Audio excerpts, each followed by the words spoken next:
네, 지금 커피 시장에 대한 변화에 대한 쪽 살펴봤는데 커피 트렌드에 대한 변화, 그러니까 커피 시장도 변화하지만 커피 트렌드도 또 변화하나요? 트렌드도 변화하죠. 네네. 근데 아까 전에 그 확인을 해본 것처럼 네. 앞서 화면에 뭐가 있었냐면 네. 6대 광역시 네네. 신규 매장이 얼마나 생겼고 얼마나 폐업이 얼마나 됐는지 네. 그런 부분에 대해서 얘기를 했는데 우리가 아까 전에 뭐 농담 삼아 두 집 건너 한 네. 집이 네네. 뭐 교회고 두 집 건너 한 집이 커피숍이다라는 네네네. 얘기를 많이 했잖아요. 실질적으로 스타벅스 같은 경우 매장은 늘어났어요. 아, 매장이 늘어났고. 매장 늘어났습니다. 네네. 분명. 네. 이디야 커피가 늘어났죠. 네네. 이게 왜 그런 거냐면 스타벅스 같은 경우는 커피 선호도 1위입니다.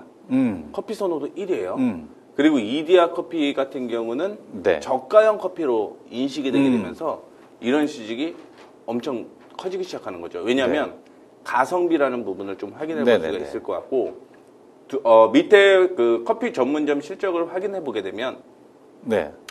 커피빈, 카페베나 이런 커피들은 많이 손실이 나기 시작을 하는 거죠. 지금 보니까 스타벅스하고 이디야 커피는 매출이 증가하는 모습을 보여주는데 커피빈과 카페베네 같은 경우는 오히려 매출이 감소했어요. 근데 할리스도 그렇고. 할리스 같은 경우도 지금 보게 되면 오히려 증가했네요. 할리스도 증고, 폴바셋도 이제 증가를 했는데 커피빈과 카페베네는 감소를 했는데 재밌는 거는 이디야는 2배 가까이 증가했는데 매출액 성장률에 대한 쪽은 좀 그렇게 많이 증가하지 못한 한 20% 정도 내외 정도 수준에 대한 증가. 그리고 스타벅스 코리아 같은 경우도 지금 보게 되면 오히려 뭐 지금 이만큼 그 매장 개수에 대한 증가 개수만큼은 모르겠습니다만 어쨌든 간에 도 증가하는 모습에 대한 쪽을 보여주고 있다라는 거네요. 네. 네네. 커피에 대한 선호도가 이제 2개로 바뀌고 있다라고 보시면 돼요. 네. 무슨 얘기냐면 스타벅스 같은 경우는 한국인들이 좋아하는 선호도 1위의 네네. 매장이다라고 보시면 좋겠고요. 네. 두 번째는 이제 가성비로 넘어가기 시작을 하는 거죠. 가성비로. 네. 가격 대비 네. 성능을. 네네. 그게 이제 이디야 커피라는 거죠. 근데 재밌는 게 이디야 커피가 가성비를 노렸다. 네. 그런데 이제 이 가성비도 백다방으로 넘어가기 시작을 하는 경쟁자가 나타났네요. 그렇죠. 백다방. 경쟁자가 나타날 수밖에 없는 게 뭐냐면 이거는 또 이제 좀 심오하게 들어가는 건데 네. 저성장에 대한 얘기가 나오잖아요. 네네네. 저성장의 얘기가 나오다 보니까 이디야 커피도 비싸다라고 인식을 하게 되는 거죠. 그러다 보니까 2014년에 26곳이었던 백다방이 불과 2년 만에 네. 461개로 기하급수적으로 늘어나기 시작을 하는 거고요. 네. 분명 여기에는 또 다른 커피 전문점 없어요. 그냥 예상으로는 백다방 그냥 하나를 대표적으로 이제 가성비로 포함을 한 매장이라고 보는 건데 이 성장률이 또 어마어마하게 늘어나는 거죠. 무슨 얘기냐면 스타벅스 같은 경우는 약 한 50% 증가를 보였고요.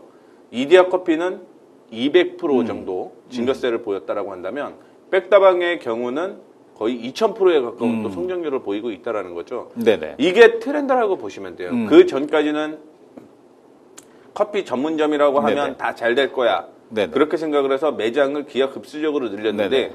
실질적으로 매출 쪽이 부족하고 영업이익 쪽이 부족하다 보니까 네. 보급형 커피, 저가형 커피로 바뀌게 되는 거고요. 저가형 커피에서 다시 한번 가성비 커피로 네네. 바뀌고 있다라는 점을 참고해 주셔야 됩니다.